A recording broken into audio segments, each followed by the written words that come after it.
Everyone. Hello.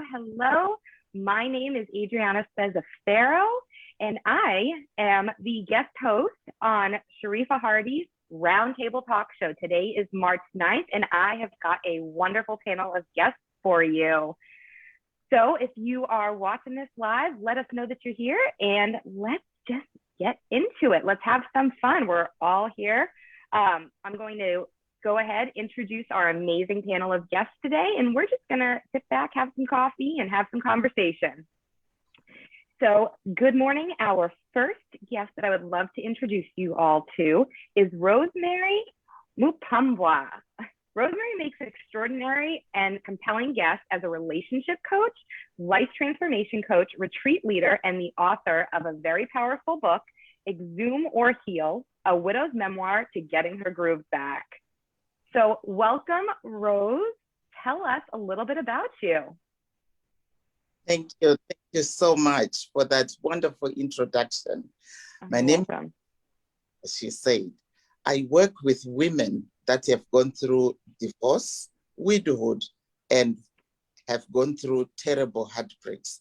I help them to heal their hearts so that they can get ready to get back into the dating scene with a bang. I also help them to give them tools so that they can date smart and become love magnets in order for them to find that right guy to take them back to the altar to say, I do, instead of just wasting their time with these time wasters that will be dragging them along the dating path with no light at the end of the tunnel. Wow, that is amazing. I can't wait. We're going to come back to you because I want to hear all about those things. I want to hear all about the love magnets and the time wasters.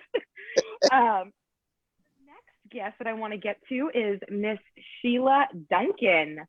Sheila and her inspired mission of hope is the co-creator of the popular character Trouble the Dog, and she is the author of 3 children's books, Here's Trouble, Where There's Trouble, There's Hope, and Troubles in Trouble. Sheila developed the Trouble character into a soft, huggable plush toy and has provided comfort to thousands of people around the world. Victims of tragedies, natural disasters, patients in hospitals, residents of nursing homes, injured veterans, and children who are homeless, have nightmares, or have just had a bad day and need a hug. Welcome, Sheila. Tell us about you. Thank you, first of all, for having me. This is Trouble the Dog. He was created, awesome. Thank you, actually by my niece and I in 2006. We had a number of cancer losses in our family. So she lost her grandmother, her nanny, her dad, and our family dog to cancer, boom, boom, boom, right in a row.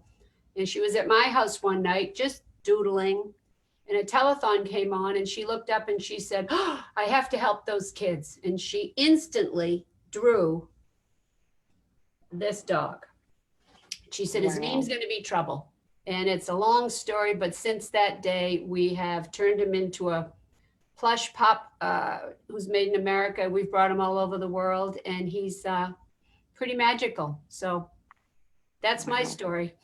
That is such a beautiful, that is a beautiful, beautiful story. And I can't wait for you to tell all the things about it. All right, Jamal Maxsam.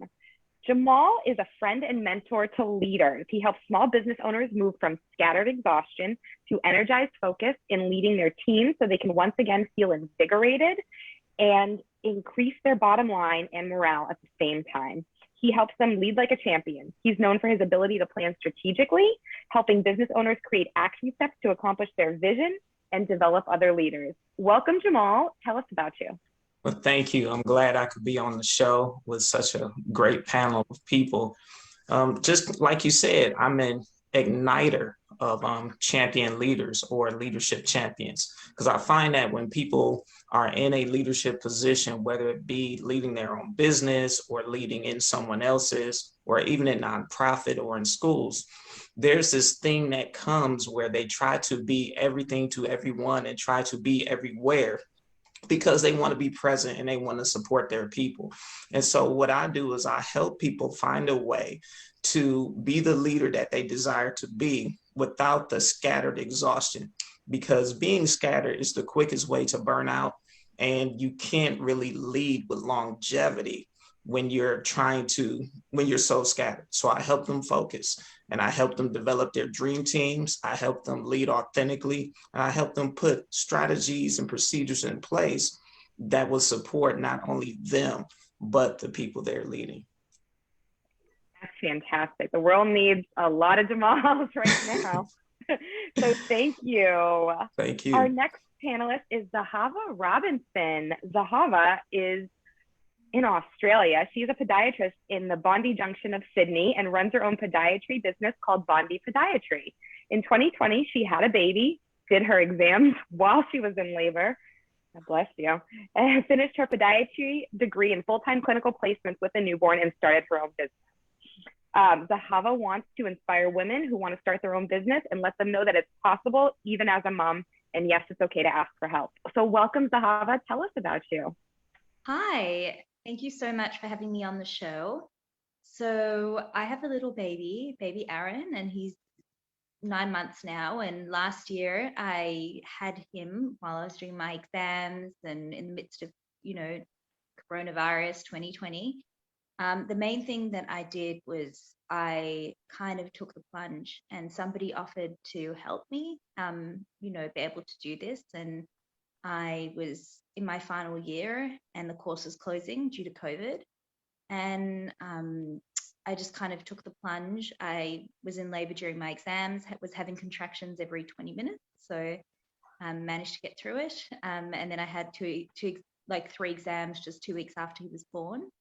And yeah, I just want women to know that they can be go-getters, and not that I love my family and I'm very supportive of women being with family, but if you want to take the plunge and you want to do that, then you can ask for help, and you can accomplish big things. Beautiful. Well said. Thank you, Zahava. And our last but not least panelist is Alexis Perkins. Alexis is the founder and creative director of Chair One Fitness. She's always had a passion for fitness, television production, dancing, and public speaking.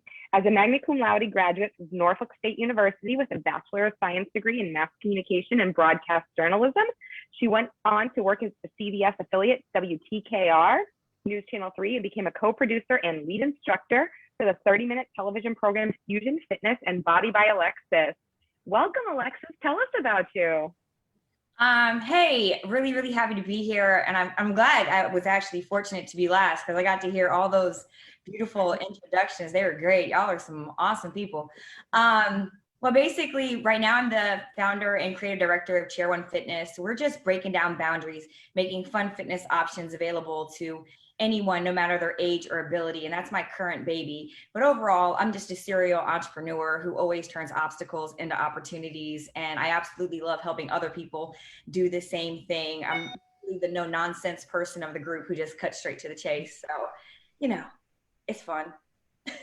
That's great. Well, we are so happy to have all of you. Now, full disclosure, I am a guest host. I just got your bios, a couple of hours ago. And just hearing you all talk about your passions, I'm noticing a theme, right? It's mind, body, and soul. All of you have businesses, have passions that really surround total wellness, right? Your mind, your body, and your soul. And I want to hear a little bit more about what that means to you. So, Sheila, I want to hear a little bit more about the passion and the most interesting thing that came out of developing Trouble with the Dog and your business. Well, it's interesting that you use the word soul, because I'm going to show Trouble to you one more time. Mm-hmm. Right? So cute. In my opinion, Trouble's got a little soul going on. And that's been the most astounding part of this journey to me. When it first started, I've never been married. I don't have children. So I didn't know anything about toys, plush animals, manufacturing, children's books. Each step of the way, I've had someone step forward to help me, like one of those divinely inspired situations you hear about. And when my niece Kendra drew this dog, it was like, boom, again, like one of those things Oprah talks about, like a divine download, you know? And so I guess I feel really blessed to be doing this work. And I think the most magical thing about this whole concept of Trouble the dog is that Trouble inspires kids to help other kids. For example, we have a boy whose name is Darius, who was adopted from foster care. He received a Trouble dog as a comfort toy from his social worker. And he received such comfort from this pup that he's made it his mission. He's only 9, to give Trouble back to kids who are still in foster care. So he's raised money for, I think maybe for 200 dogs and books to be delivered directly to kids in foster care. So wow. For me, it's a business, absolutely. We also have a foundation where we donate Trouble dogs and books to first responders for kids in crisis. But it's really been a journey I've been propelled on every step of the way. And the kids are the ones that are propelling me. So I consider myself very lucky. Well, that is so beautiful. And all of those kids that are receiving the Trouble dogs are lucky as well. Oh, and they talk to him. They write him letters. They tell me he can be a boy or a girl. You know, he can be any nationality. So he's love transcends all, right? I'm sorry?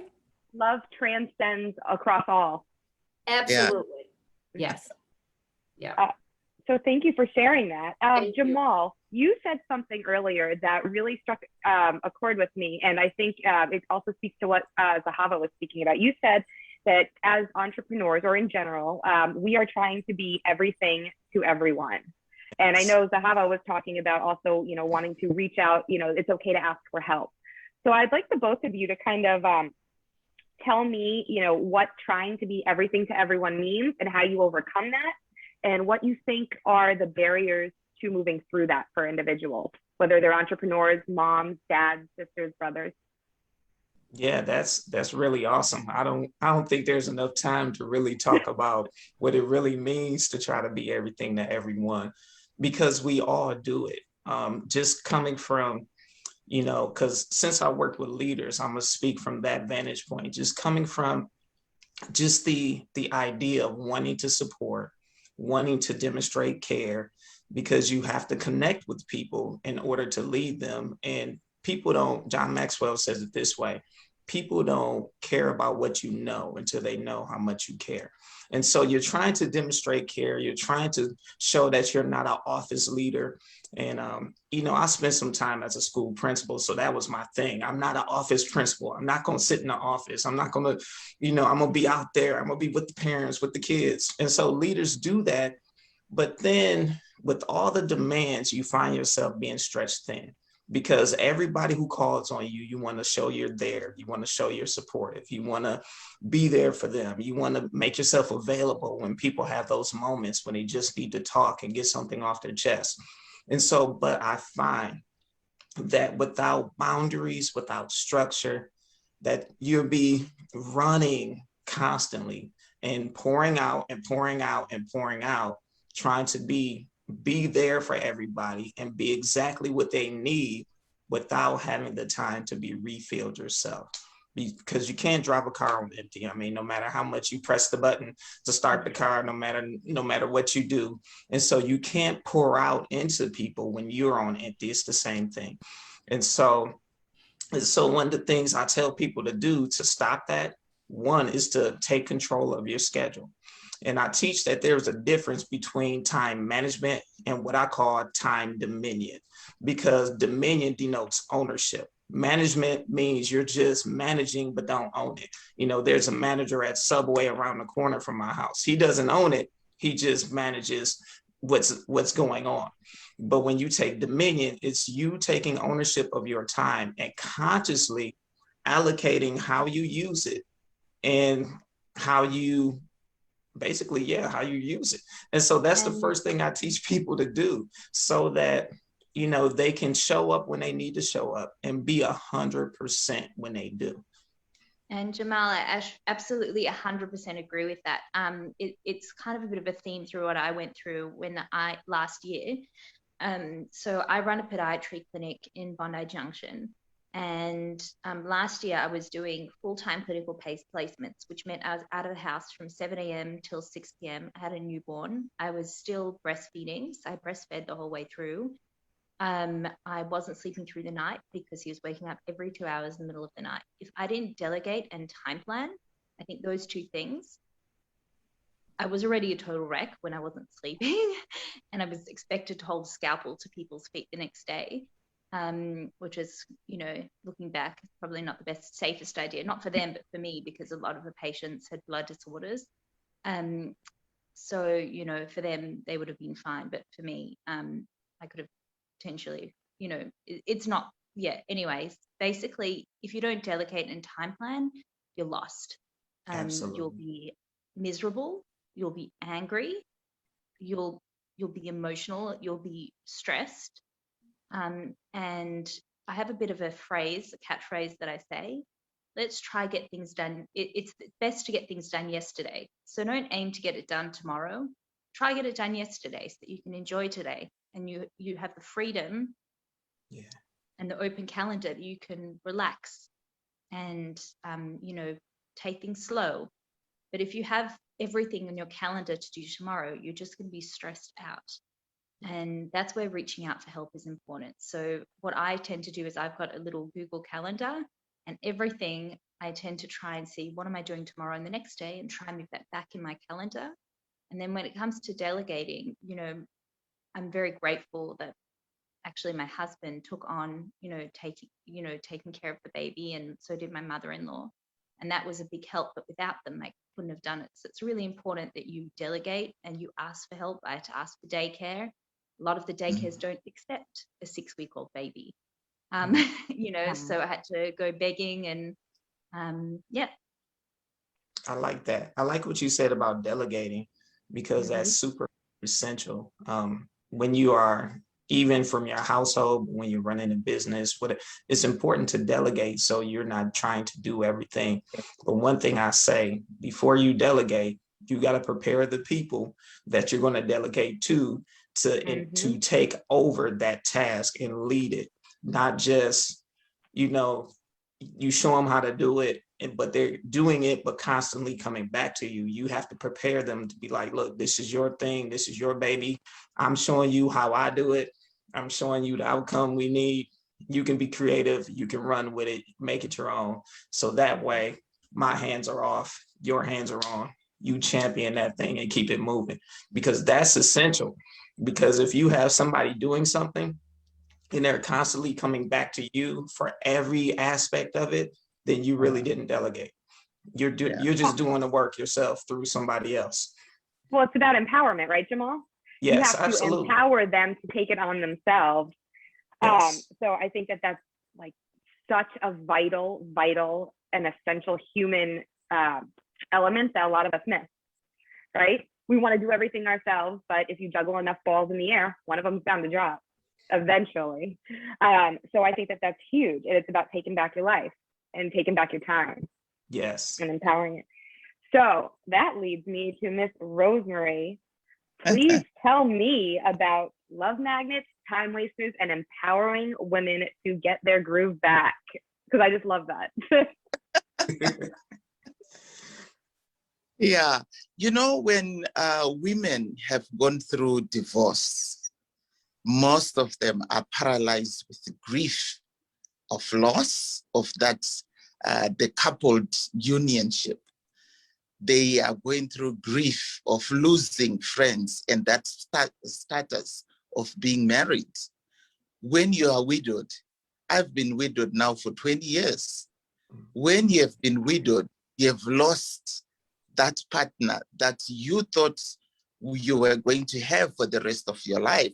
But little did you know that when you said, I do, until death do you part, that death is going to come sooner than later. When you get heartbroken, you were futurizing this partnership with this wonderful man, and then he just drops the bomb on you that he doesn't want anything to do with you. Your world shuts down. You feel like you are nose diving into a bottomless pit. You are paralyzed with the loss of that, partnership. This is when I come in. I help you to pick up the pieces. I help you to see that there is life after grief, that there is life after that broken heart. There is no need to continue crying over the spilled milk because it's gone. So now what do you need to do? You need to dust off the pain. Shake it off. It's gone. Yes, but you need time to mourn over the loss of that relationship. Because if you don't heal your heart, you're going to take the same pain and the same mistakes that you did in the first heartbreak into the next relationship. You will continue to be bleeding on everybody. You were dating this guy, and this guy, you had turned him into your hobby. Everything he wanted to do, you were there. You stopped living your own life. Then he breaks your heart. What do? You get lost in that grief. That's when I come in as well. I help you to reignite who you were before you met this guy. I help you to find out who you want to be. I help you to make sure that you are on board with the dating scene. Dating nowadays, it's like a game. You have to on the otherwise they are going to be on the merry-go-round of losses, one loss after another. When I talk about dating smart, I'll be giving you the tools to make sure that you are able to choose the guy that you want, not to wait to be chosen. This is where most of us ladies, we're making the mistake. We are waiting for these men to choose us. But little did I know that, wow, when you get the right tools, when you have a plan to go back into the dating scene, you can actually choose the man that you want, the man that will make you feel the way you want to feel, not what he wants you to feel. When I say a love magnet, I mean I will give you the tools to make sure that you do not continue to attract these time wasters that will just put you on a stringing along journey where you just date with no plan at the end of it all. When you become a love magnet, you will know how to attract the man that is good for you, the man that will fit into your life, the man that is going to make you feel the way you want to feel, the man that is going to take you back to the altar to say, I do, and this time with the right guy that is not going to break your heart again. That is so awesome and beautiful. And I'm going to come back to you because I just wrote down some questions I got to ask. But I want to go to Alexis. So Alexis, you mentioned something that wasn't in your bio. You said you are a serial entrepreneur. And that's one of my favorite phrases ever. So I would love for you to tell me a little bit more about what being a serial entrepreneur means to you. And I would like to know a little bit more about how your business of fitness and empowering fitness has changed either for the better or for the worse, or just pivoted due to the pandemic, because with people not being able to go to the gyms and stuff like that. So I just want to hear a little bit more about that. Sure. Yeah. I mean, I'll say for me, I've always been one that's like, I wonder what if, or I wonder what I could do. And then I would have these creative ideas and I would just do them. Just randomly. Like I decided, okay, yeah, I'm going to be a fitness instructor. Did it. I got invited to teach in other countries. I said, okay. My family thought I was crazy. They're like, wait a minute. you're gonna go to France to meet up with somebody who you've only known for 3 months, who only speaks Spanish and you don't, to go teach Zumba? I said, Yeah. yeah, that's what I'm gonna do. And so I just did it. I had the time of my life. And then even here, I'm in Virginia. I had an idea. We had so many fitness instructors, and I thought, oh my God, that would be really cool if we did an event where we brought everybody together. Wouldn't that be cool? So ended up coordinating an event that had over 2,000 people come out. It was mind-blowing, crazy. And then I was co-producer of a show, and then I randomly decided to start an instructor training program. I said, it sounds like a good idea. I think I'll do it. So I'm just that kind of person where if I have an idea, I'll just go ahead and try it out. And that's kind of when I discovered, oh, wait a minute, I'm not one box thing. I do like to do a lot of things with business, or as I call it, breathing life into an idea. And as far as all that's concerned, it was funny because I used to think that I didn't have a talent. I told one of my friends, I said, you can dance and you can do hair and you can do graphic design. I got nothing. And she said, Alexis, you're the one with the ideas. Without you, I have nothing to design. She said, so your ideas are what takes you further. I thought, oh, cool, I am good at something. And so yeah, but as far as what happened with COVID, that's another thing. Overcoming obstacles is my biggest thing ever. During COVID with my business, we were traveling to all the different states, training other people to teach classes that were inclusive for those who had complications standing. Those are your seniors, your plus size, rec therapists, things like that. And then literally it was March of last year when all of a sudden everything got canceled in a day. It was like COVID hit, it came in like whoosh, and was like, all your trainings are canceled, all your classes are canceled, everything is canceled. And I'm a busy bee. So I'm like, whoa. So what am I supposed to do? So I woke up the next morning and I thought, okay, I'm gonna go to Starbucks. I'm gonna do some work. And then I went and the door was locked and it said drive through only. I thought, what the heck? And I was like, I couldn't believe it. I couldn't even go get my coffee. So I came home like, I can't go get coffee. I have no classes. What am I supposed to do? And then the next day, I woke up in the morning, I went to my office, I opened up my mini fridge, and the only thing in there is water and Pinot Grigio. It was, and I thought, I got nothing to do. So I had a glass of Pinot Grigio and another glass and then another glass. And then I fell asleep. And then I woke up and I had another glass and I fell asleep. And then the next morning I said, okay, girl, you had one day of a little pity party, time to get to business. And then the next day I called the team and I said, we're going virtual. We're going virtual now. And we pivoted and it was really cool what happened. We ended up going from being in 18 states to 42 states during COVID.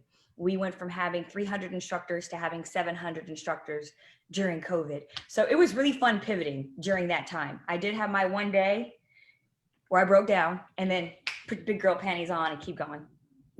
I love that. So you and I are going to connect after this because I run a virtual business as well. And I am loving your energy. And if you put half this energy into your classes, I'm going to get my behind back in shape. No, I think that's amazing that, you were just able to pivot and, breathing life into ideas.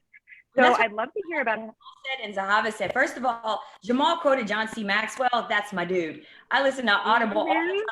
The second he quoted Maxwell, I was like, that's my guy. And so yeah, so that's why I like everybody up here because we all happen to have our own businesses and probably have had similar struggles and things like that. So I think it's pretty cool. Yeah. Absolutely. And Sheila, I feel like you and Rosemary, you've got you need to partner together because between, Trouble, the dog helping the youth of the world, yes, and then Rosemary helping, get through, you're both, it's rooted in love to overcome grief. And it is just such a beautiful, beautiful thing. Thank you. So I need to see that happen. Okay. I need to go back to Rosemary. I have a question. So what do you think is the biggest mistake that women make when they go back to dating after grief? The biggest mistake that women make is they go back into the dating scene from a desperate mode. They go back into the dating scene so that they can fill that void, that person that has gone away from their life, they feel they need to replace them as soon as possible. But what they don't realize is you need to give your heart some peace. You need to heal from your pain, your loss first, before you go back. And you need to go back into the dating scene for the right reasons, not simply because you are lonely. You know, most women make that big mistake of going back into the dating scene. Oh yeah, because you know what? I am so lonely these days. I really need somebody to go out with. So this is when your choice is limited. 1, 2, your choice is blinded. You are looking for somebody to fill in a void that you are creating yourself, because you continue telling yourself, I am lonely. I need to get back into the dating scene. So just so that you have a body next to you. But when you have been out of a relationship, you need to be careful how you get back in. Are you going to get back in walking on your 2 feet, or you are going to slide on your backside back into the dating scene, which most of us women do. The first guy that is wearing matching socks and a suit, and we think, that's my guy. But no. And you look at this blue-eyed boy and you think, oh my goodness, he melts my heart.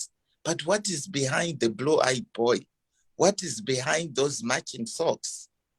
This is the biggest mistakes that, you know, women make. You need to go back to the drawing board. You were heartbroken. Why do you think that guy dumped you? We don't ask ourselves that question. And we always blame the guy. Oh yeah, because, you know, you couldn't see how beautiful I am. It's not just the beauty that these men are looking for.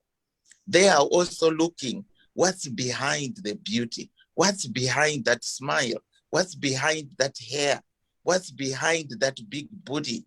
You know, it's not just the booty that these guys are looking for. Yes, you can get a booty call anytime. They'll call you for a booty call, no problem. But is that all that you're looking for? Is that all you're looking for? No.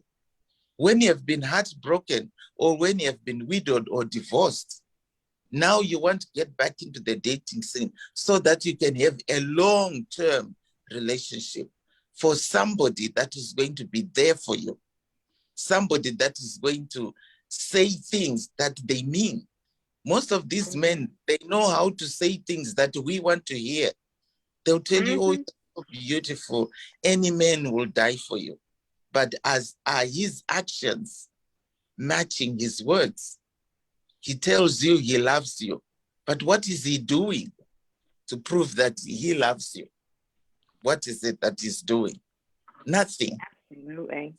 But yeah, so you find that, you know, there's a gap between the two things. There's a big gap that needs to be fixed. Wow. Wow. Mic drop, man. That was very well said. Yeah, I'm wonderful. So I do have a question that I want to ask everyone, and I want to start with Ms. Zahava. So I want to ask all of you the same question. So get ready, get those wheels turning. I want to know, because all of us, there is a reason that we do what we do, right? That we started our business, that we have our passion, but then there's the motivation for what we do. And I think those are two entirely different things, right? You know, you do it because you want to be your own, whatever it may be. But the motivation is the passion and the fuel, like Jamal said, you know, that the gas in the gas tank.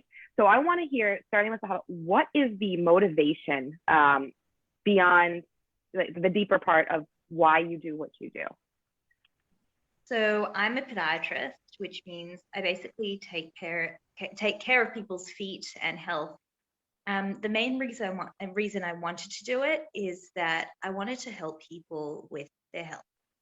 And I always wanted to do something medical, but to specialize here in Australia as a medical practitioner is in surplus of, I mean, you're starting at 10 years in terms of study.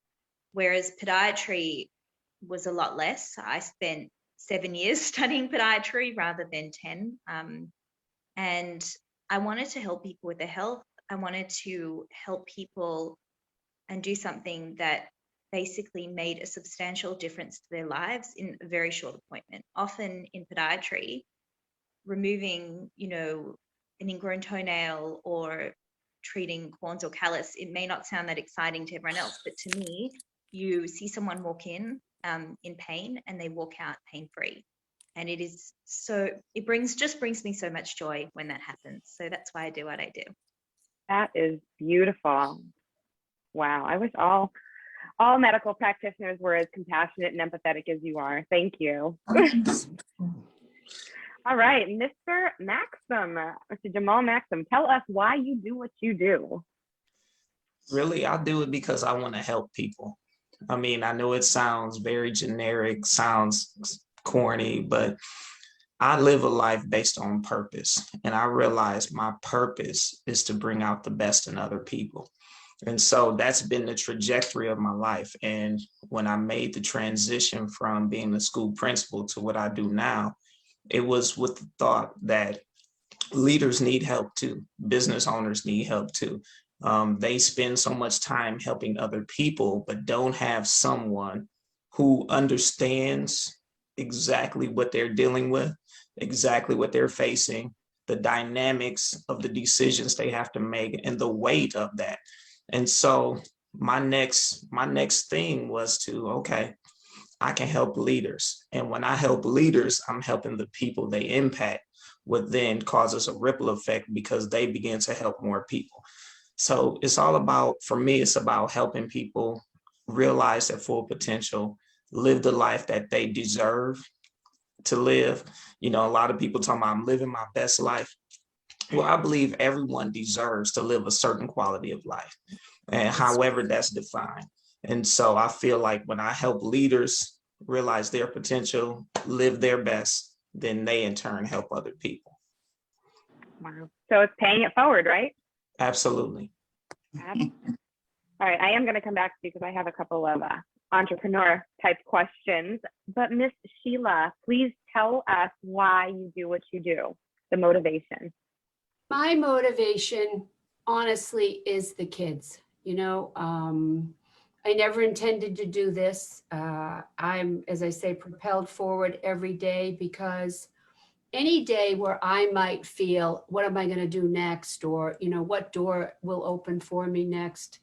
A child will somehow be in touch with me through a parent, or I get an email. They tell me they talk to Trouble at night. They tell me Trouble's their best friend. They tell me when they hug Trouble, he wags his tail.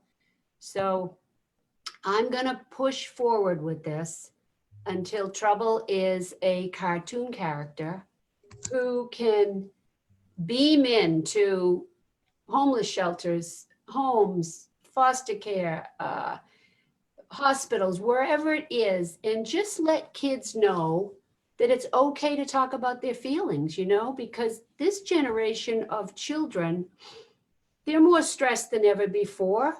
So, and I think Trouble is a very unique character in that, he makes people laugh and all that stuff. We've got a new character, Clarence, who's really kind of fresh and who guides Trouble, and he's a little teeny tiny thing. But I think kids need something to hang on to today. And I think Trouble is that character. And so that's why I do it, because I think kids need it. And I think that, I guess I'm the wind beneath his wings, because I'm going to make it happen one way or the other. Absolutely. And you know what? I want to be the first one to jump on the Trouble train, because we talked about, grieving through widows. We talked about, children of all types of backgrounds, or just a child that needs a hug.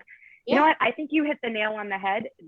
What about adults that just need a hug sometimes? We all have those moments where we want to just, I don't know about y'all, but like sometimes we just need a good cry in the shower or something, right? You're correct. And correct. I think that I don't know if it's generational. I don't know if it's, sometimes it's based on, your upbringing, your heritage.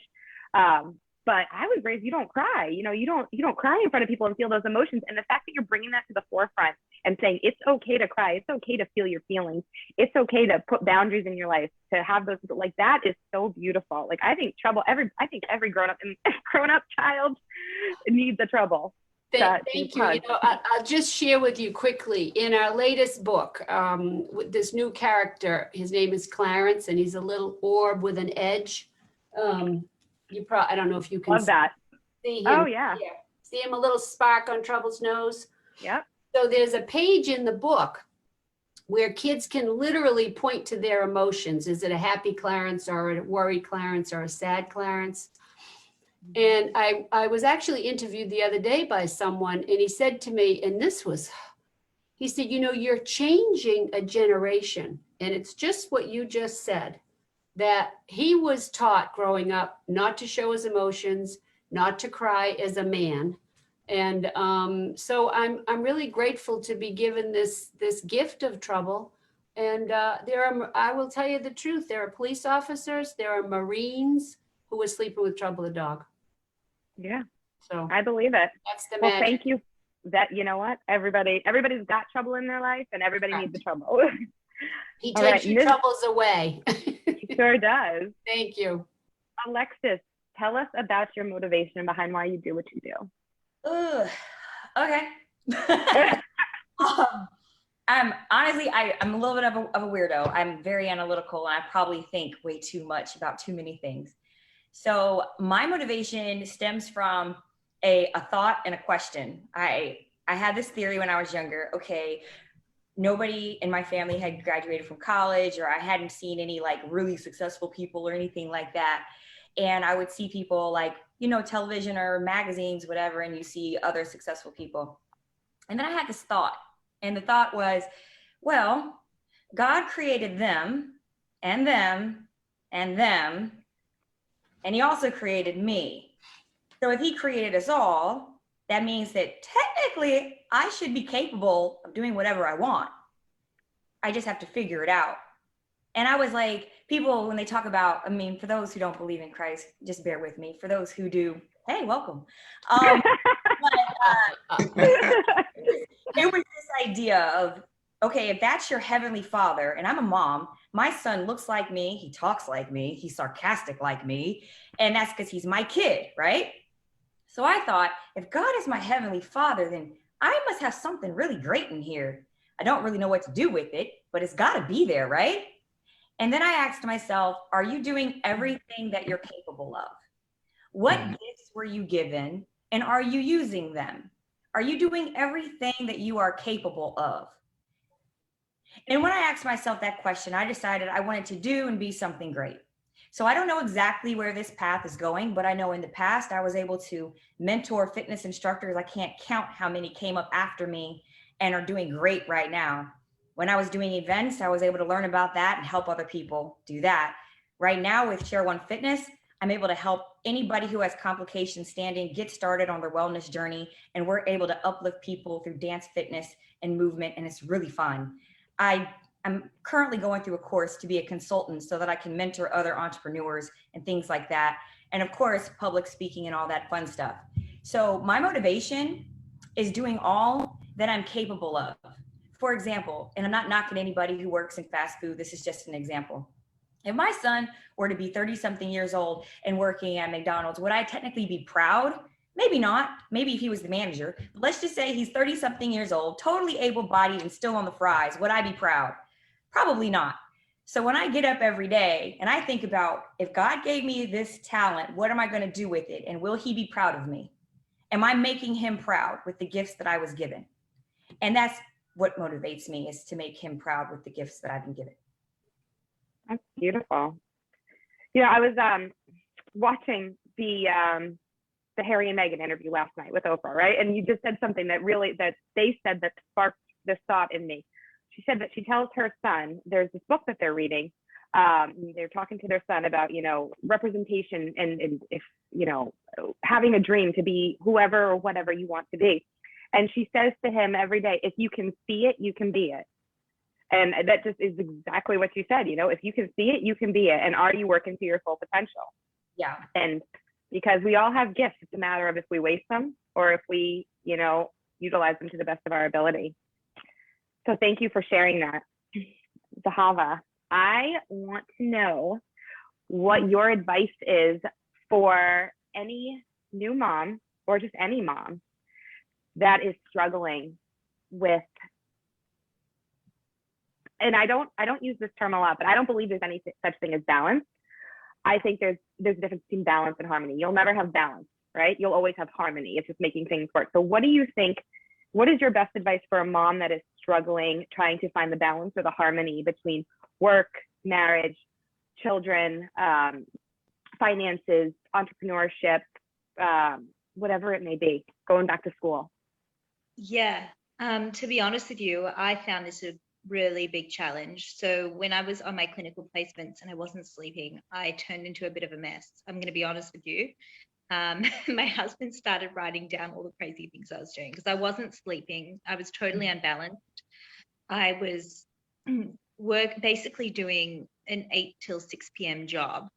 You know, it wasn't like I could just play it out. I was there debriding diabetic foot ulcers, which were complex wounds, and it was a big responsibility.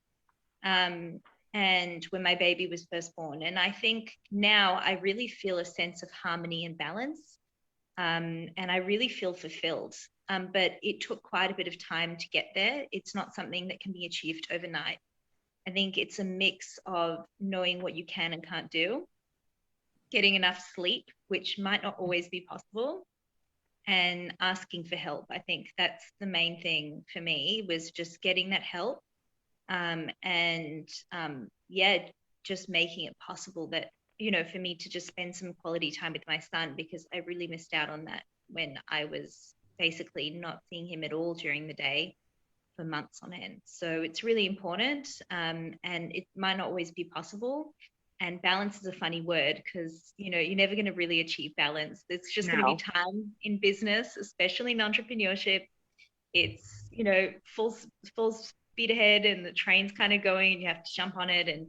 And, you know, you just have to go with things sometimes. And that sometimes means having less time with your family. And other times you can have more time with your family and less time on the business. So it's just kind of riding the waves, so to speak. Yeah. Wonderful. Thank you. Okay, Jamal, ready? Yes, I'm ready. I need to know, what are the top 5 things that you wish someone told you before becoming an entrepreneur? Oh, gosh. I would say number 1 is to actually create an offer. Because I had a business for 3 years that really wasn't a business. I was doing what everybody told me to do. I was posting on social media and being, you know, the motivational guy, and did a seminar here and there, but I never actually created an offer to people. And so I would say the first thing is somebody should have told me is, dude, you got to sell something. You have to actually offer a product or service and get people to invest in what you're offering so that you can bring the transformation. So I would say that was number 1. Number 2 is our plans don't always work out. I had this plan of doing what I was doing in schools while building my business so that there would be an easy transition, because I was trying to be smart and responsible. You know, I got to take care of my family, that kind of thing. Sometimes life doesn't work that way. And sometimes when you take too long to get to start walking in your purpose, you get pushed and shoved out there, which is what happened to me. I got a push and a shove. And so I would say sometimes your plans don't work out. Sometimes your timeline may be further behind the timeline you need to be on for your business. And the number 3 thing I would say is make get started choices. I learned this from a business coach. A lot of times we try to make things perfect, get it just right, because we have a standard that we want to uphold. We have a certain level of excellence that we want to have, which are all good things. But at the same time, you have to make a choice that gets you moving And then you can, my coach says iterate, but you can adjust as you're going, because it's easier to direct and move something that's in motion versus trying to start something. And I would say, I forgot what number I was on, but my last thing is, I would say too, with making get started choices, is you have to trust yourself, and you cannot be scared, because it is so scary sometimes, wondering, how am I going to take care of home? And the fear that entrepreneurs deal with is different from the fear of somebody working for someone. So when you're working for somebody, you're concerned that somebody new is going to come in and take your job, or you're concerned that, you know, they're going to be pay cuts and you might lose your position, or this person doesn't like me, so they might give me a bad evaluation, which is going to affect my pay. When you're an entrepreneur, your concern is, do I have to go get a job? Because I'm out here trying to make things happen, and realizing that nothing happens unless I initiate something. So then you have to deal with, am I initiating the right things in the right season so I can see the results I want? Because a lot of times people in their businesses try to do things that are actually great strategies, but they are ahead of their season.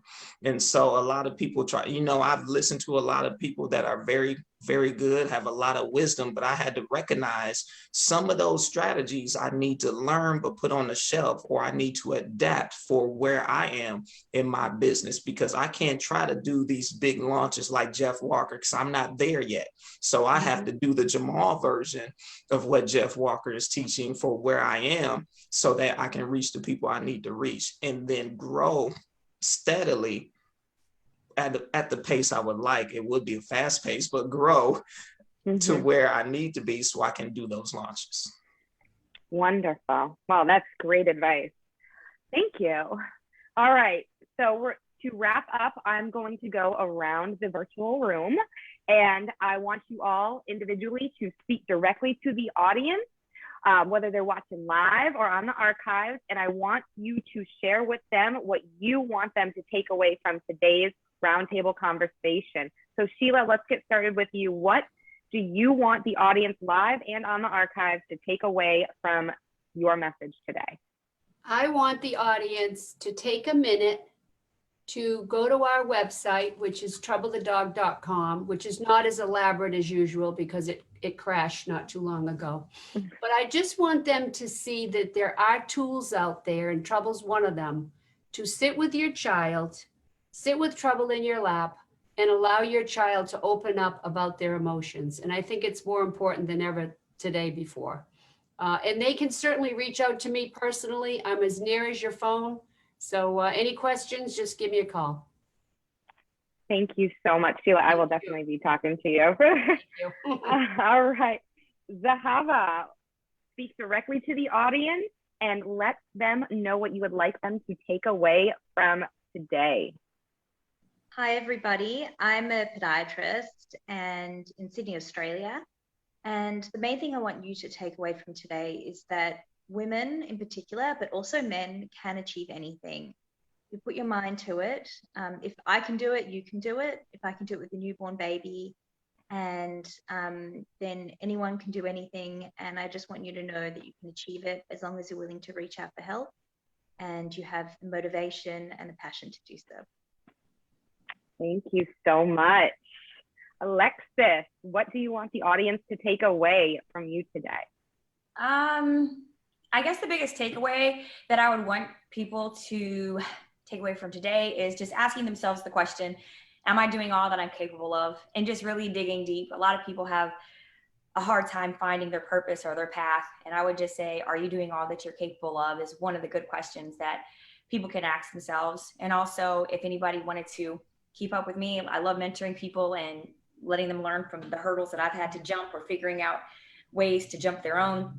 So I'm on IG. It's I am King Alexis. I know people ask me why I didn't choose Queen, just because I didn't. So it's I am King Alexis on Instagram. Thank you. And Jamal, what do you want the audience, both live and on the archives, to take away from you today? Well, I would want people to really, similar to Alexis, just really look at what's on the inside of them and really ignite that passion to lead and to make an impact. And one of the ways you can do that is when you're focused. This right now, at the time of this recording, there are so many distractions, so much noise, so many voices, so many contrary opinions, so many things that pull us into different directions. So I would say take the time to focus on what's on the inside of you and how to bring that out, and then use that to bring what's in other people out so that we all can make this impact that we need to make and serve people who need help. So that would be what I leave. Of course, you know, people can reach out to me. They can Jamal Maxsam on any social media platform. They can find me, and or they can go directly to my website and we can connect. Wonderful. So I just want to say thank you to our amazing panelists.